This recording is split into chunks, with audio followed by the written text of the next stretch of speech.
Bloom, Buddhist Reflections on Serenity and Love by Ajahn Sona. Chapter 3. What Benefit? Tonight I'd like to talk about the benefits of this practice with the breath. We know it is a core meditation subject of the Buddha. It's interesting. The suttas are voluminous, but when you look at any given meditation subject, it's not all that extensive. Some of these subjects, which are not so popular these days, like the color kasinas, are just given very brief mention. It's only later on in the commentaries that there's an attempt to describe how to do it. Metta, for instance, takes only a couple of pages. We chanted it tonight. And the breath meditation can fit on one page. The whole of the Satipatthana Sutta and the Maha Satipatthana Sutta takes a few pages, all right, but it's a compendium or an anthology of different techniques under general headings, and you will see different versions of it. But the breath meditation itself is given a fairly brief treatment. In fact, as far as the specifics go, there's still quite a bit of debate about details, such as exactly where you're supposed to be experiencing the breath. When you attend to the breath, where exactly should you focus? How do you do it? Then, in the Anapanasati Samadhi Suttas, Mindfulness of Breathing with Deep Serenity, the first two of the so-called tetrads, 4 lines, so 8 lines altogether, are really to do with the samadhi aspect of the teaching. And then further on in the tetrads, there's some brief discussion about how one investigates the mind during breath meditation, and some insight topics as to how breath meditation eventually comes to give results in enlightenment. This is a total structure, from the beginning of watching your breath, noticing there is a short breath or a long breath, all the way to the end of the sutta, when you should be an arahant. It's a very complete teaching. Ajahn Buddhadasa, one of the famous monks in Thailand, used to consider it just exactly that, a very complete teaching, fundamentally saying you don't need anything more. A lot of meditation schools will teach the Satipatthana, or the foundations of mindfulness, with lots of emphasis on varieties of mindfulness. But what you see in the suttas is an indication that just this single page of instructions is adequate to take you from the beginning to the end. But it's very brief. This is why we have commentarial discussions to this day about the precision, about where you should pay attention, and so forth. Maybe the Buddha didn't think it was all that critical. You could probably get results if he just said, well, just notice that you're breathing in and breathing out. That will be enough of an indication to satisfy the aim. It is fairly obvious by the second tetrad that the aim overlaps with the jhanas, the samadhi of the 8th factor of the path, because you have this rousing of gladness or tranquility, pasada or pasadi, and then just a brief indication of further stilling of bodily formations. It's just a sketch it on your thumbnail kind of thing. Now you have to remember that at the time, the teachings were passed on orally, and people needed something they could remember, take to the forest, and work out the details for themselves. I think it's okay that people have different styles of breath meditation. How do you know you have the right style? If you're getting the results. There are personalities that get very hung up on the precision of the technique and so forth, but I think in the end, if you get the results, that's the indication that you have understood the Buddha well enough. However, we can't always say that it's just a lack of technical understanding that is the reason why we fall short. If you're not getting the results, it might be that you can adjust your technique, but also the Buddha has instructions.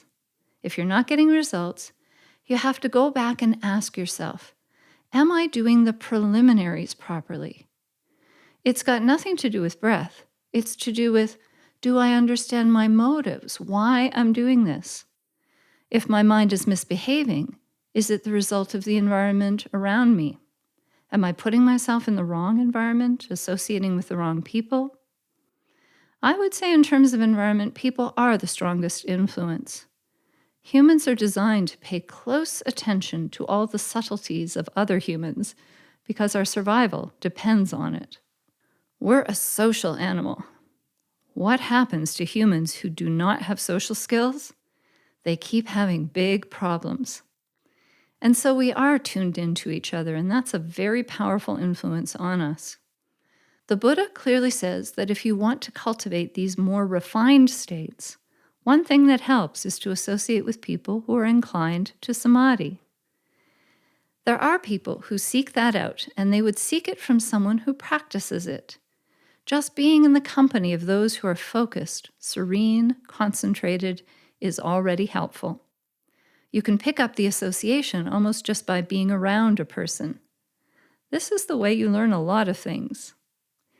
Then the Buddha says if you're interested in insight practices, you hang out with people who are reflecting on this.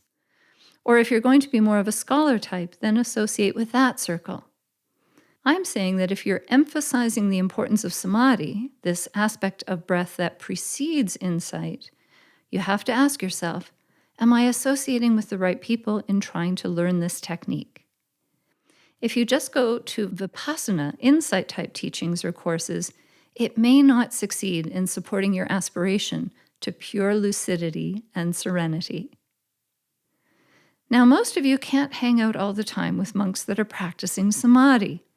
Even monks can't hang out all the time with monks that are practicing samadhi. What are you going to do? What Dhamma talks do you listen to?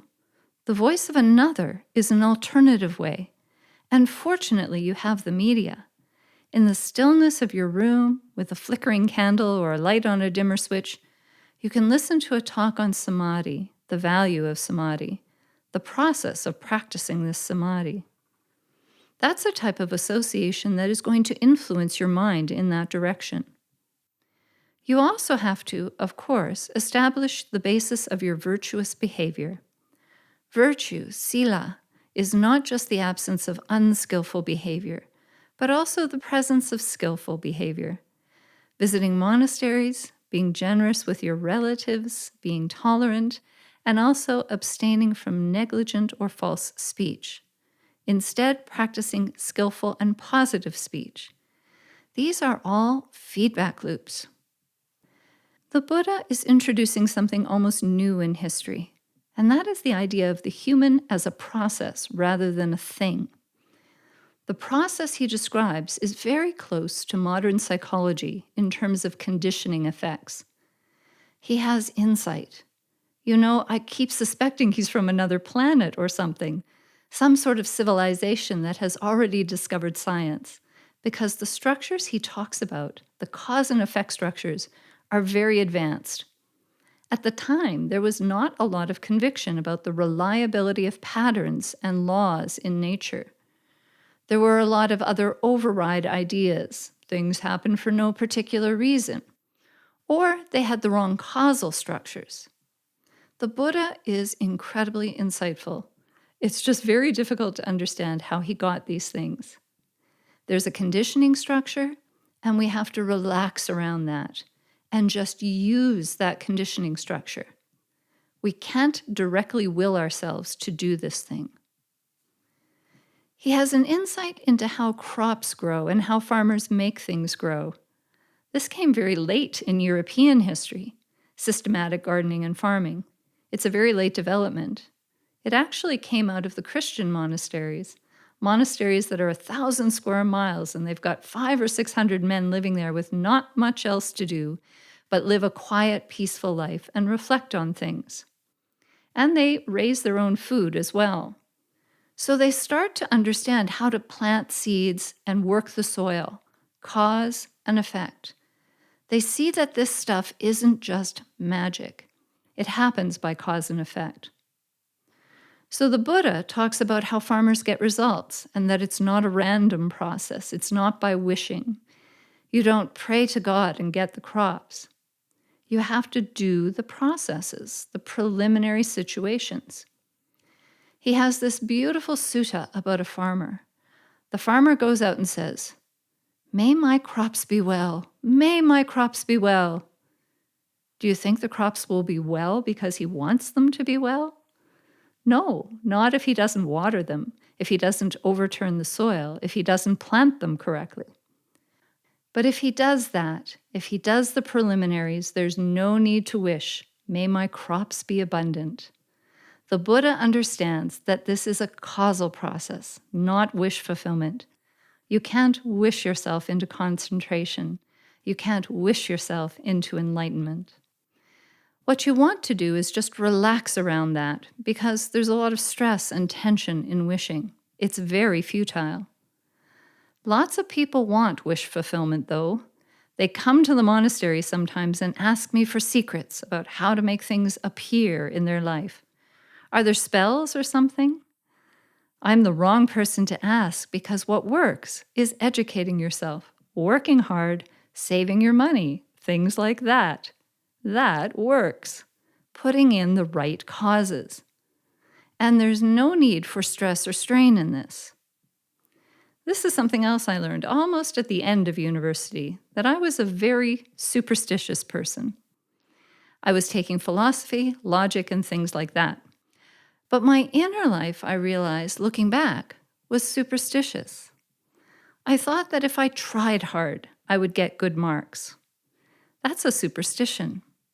There is no relationship between trying hard and the results you get. It was only after I started to meditate very late in my university training that I realized I'm putting some sort of melodrama into this, as if that would have a magical effect on a test paper or something. There's all kinds of language out there that tells you to try hard. I stopped trying hard, and I just read the stuff and did the work and got even better results. There was no wanting or trying, there was doing. You do it. There's nothing else to it. That's all you do. And that's the only thing that works. So you can let go of a lot of this tension and stress. The Buddha is saying it's not about how you hold your tongue or whether you wrinkle your brow or whether you're really sincere. If this structure of causes is put in, then this is what will result. He can say this because humans have similar structures of consciousness. There are great similarities in how we feel. This is how we have empathy for each other. We understand what it's like to be another person. The only possible way you could do that is because we are similar. So we're looking to get some airy, light detachment here. And this is a process. One thing follows another, which follows another. I just need to set the time aside and go down this path of steps, and I should expect these results. My doubts and fears and worries and straining and hoping and wishing are really just unnecessary tension. So this is the proper kind of diagnosis if you're not getting the results. Go back down the path and ask yourself, am I surrounded with good people who can do this, or are skilled in some way with this and are influential to me, helping me along the way? If you want to play piano, you go and sit down with someone who can play the piano. Then you should have a brief list of things to check over to make this an orderly process. Have I put in the proper preconditions? Just be a good observer of yourself. Notice the effect that people have on you, the effect of the atmosphere that you're in. You're not removed from it. At some point you will be. The Buddha is certainly detached from environmental influences. He's really aloof from it all. That would be a very masterful person who is really aloof and can actually go about in the world without losing their perfect mindfulness. Which brings to mind a story, the story of the criminal. So the king has had a report that this criminal, who has done a lot of bad things in the past, may be ready for release. And so the king tests him by saying, well, if you can cross this fairground with a bowl full to the brim with oil without spilling a drop, you can go free. But if you spill a drop, There's a guy behind you with a sword, and he'll cut your head off. Now, at this fairground, it's the day when the most beautiful girl in the country dances on stage. And that draws a lot of the farm boys, who are not very sophisticated lads. They're a little drunk, spitting everywhere and so forth. Not your best audience. They can be annoying. And the most beautiful girl in the country can be quite distracting for a guy who's been in prison a while. So if you can get across this fairground without spilling the oil by either looking at the girl on the stage or getting upset with these ruffian farm boys, you go free. That's all you have to do. Cross the fairground and you're free. But there is this guy with a sword behind you, so it's very high stakes. And in the story, the criminal crosses without spilling a drop and goes free. This is life. This is you. You're the criminal. The girl on the stage is the attractive, the desirable, and the farm boys are the aversive. These are the two problematic things in life, aversion and desire.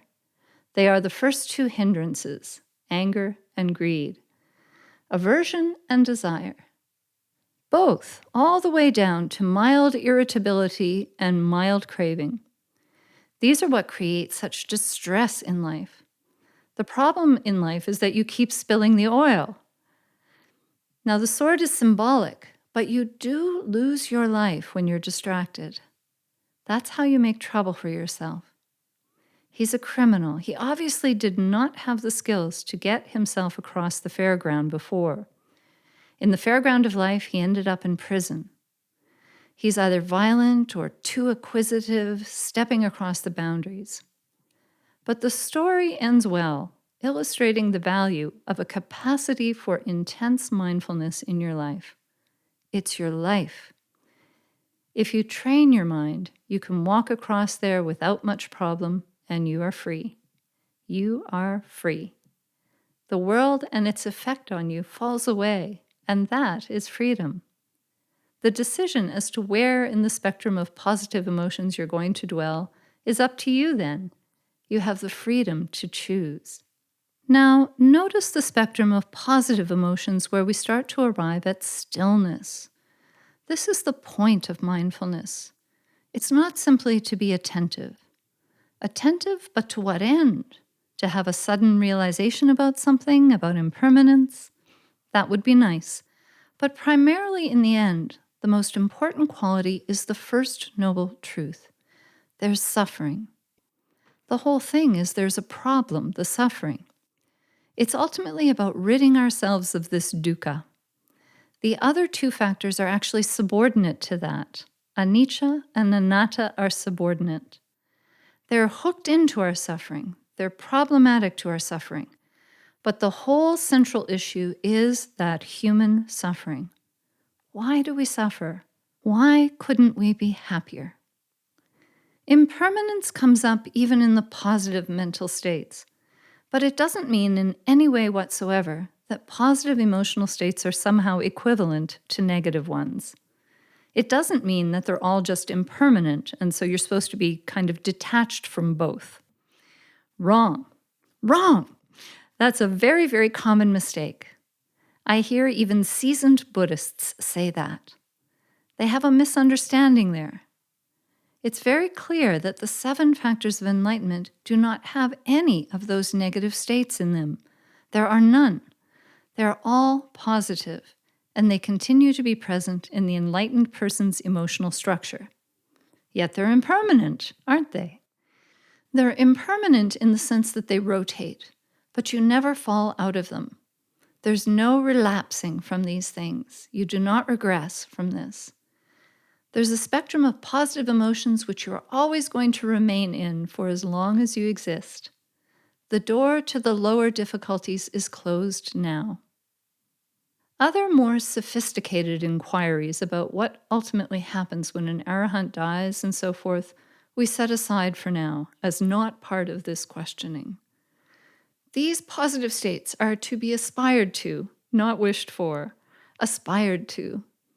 We aspire to them by putting in the causes for them, and we look forward to the arrival of these very positive emotional states that are better than we might imagine.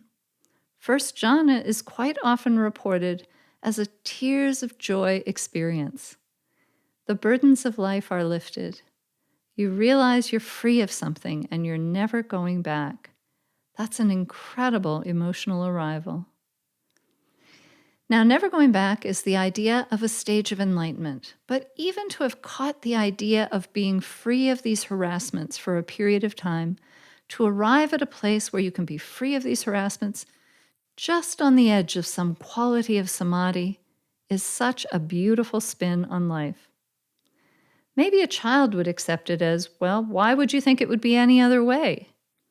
But as soon as you get past about 15 years old, you start to tell yourself, I don't think I'm ever going to get out of this.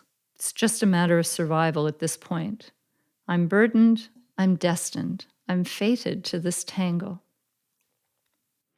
But if you find your way into something through following the path that gives you glimpses of true freedom, which are quite disconnected from the environment around you, that is a life-changing experience.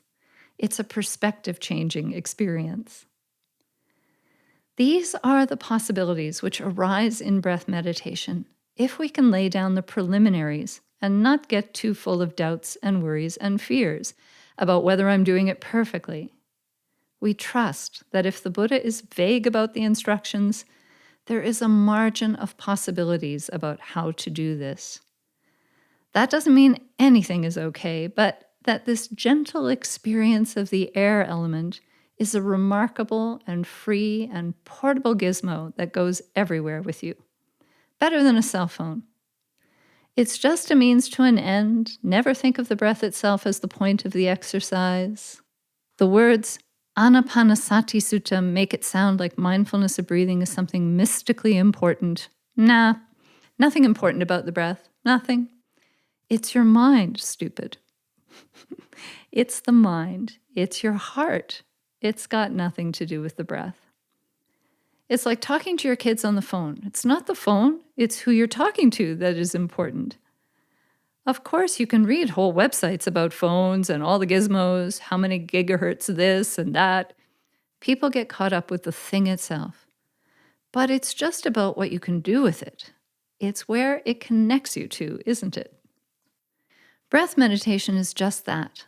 It's an amazingly simple device that connects you to the supernormal, the profound, something beyond what normal people are going to experience in their lives.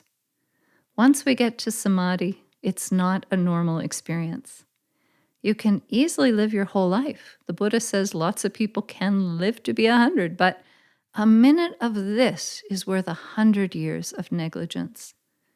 Just putting in your time existing is not worth it. There's no real value in the ordinary, undisciplined, negligent type of experience of life. It's not a good way to pass the time. Sometimes when you go to a retreat and you're tangled up and your knees hurt and you're hungry and you didn't sleep, you think, what the hell am I doing? It's worth it. We're not here to make you uncomfortable or anything like that. We're just setting up a nice, simple environment. The purpose is not to see how much you can take. It's not an Olympic event. But sometimes it's not immediate gratification either. If you want immediate gratification, you'll get it, but at such a low level, it's hardly worth getting. The ordinary person might say, oh, another bag of vinegar potato chips? And then there's the aftertaste of that. You wish you'd never done it. It's such a trivial experience the way ordinary people are living their lives. Very trivial, very low. Remember, the Buddha is leaving a palace. He says, I had it in spades. I had the best food, the best of things, and I still didn't think it amounted to much. And he also says, but definitely stay away from that pain thing. It's not going to lead you where you want to go either. We want something more. This life is not enough. We want more. And the Buddha is saying, please, ask for more. But know how it arrives.